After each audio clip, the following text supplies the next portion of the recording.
Kano ke katundu kaffe akobadde okimanyi mu malindirire. Olukiiko lwa Amerika olusookerwako nga lumaze okutuuza Dr. John Garanga ne Riek Machar okubatabaganya okusobola okukola eggye eryawamu. Bangi balowooza nti enkolagana yaabwe yakuddawo, naye mwana wattu bye baatuukako babisuula muguluka oluvannyuma lwa Riek okugaana okukkiriza obuyinza bwa Dr. John Garanga eyali akulira oludda lw'abayeekera wamu n'okuteeka omukono ku ndagaano ey'obwa Sseruganda.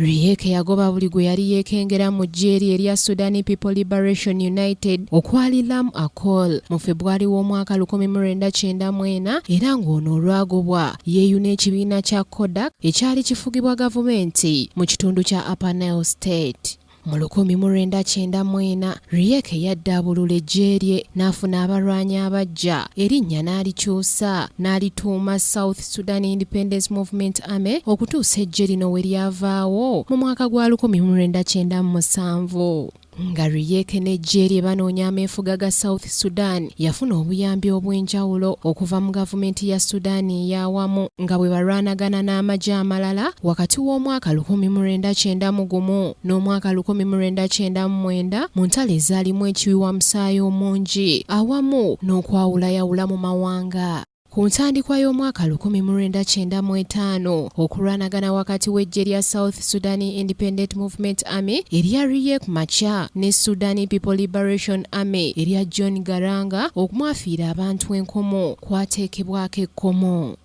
Riek Machar yeeyongera okugoba ku bamu be yali alonze ng'abaduumizi okwali Kerubino Kuwayin ne William Nyowombani okuva mu ggye lye oluvannyuma lw'okukizuula nti bano baali bamuliddemu olukwe nga balina endagaano ze baakola ne gavumenti ya Sudan ey'awamu mu mwaka gwa 1994 era nga baali mu nteekateeka ez'okukola akabondo ak'okusuula eggye lya Riek Machar.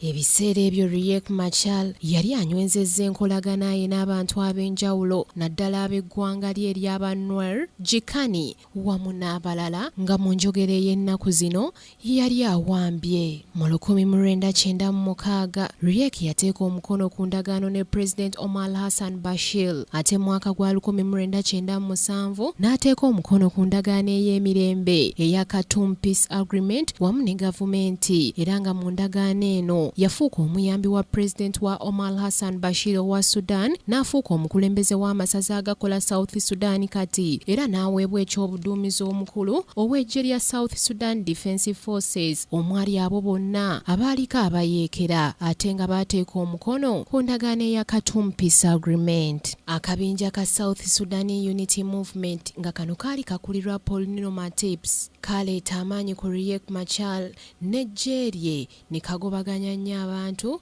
okuva mu kitundu okwali amafuta awaali wayitibwa 5A Oil Premises. Mu 1998 okutuuka 1999 akabinja ka Polino aka South Sudan Unity Movement kalwanagana nnyo n'eggye lya Riek Machar nga balwanira ekitundu kya Unity State omwali mufumbekedde amafuta. Akabinja ka Polino kalwanyisa maanyi ne kasindiikiriza eyali omu ku muduumizi omukulu ow'eggye lya Riek Tito Biel okwamuka ekitundu ky'Eli mu mwaka gwa 1999.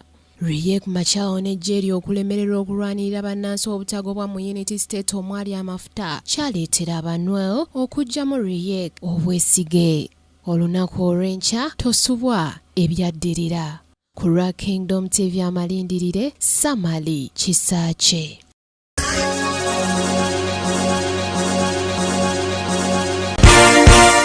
This is Kingdom TV.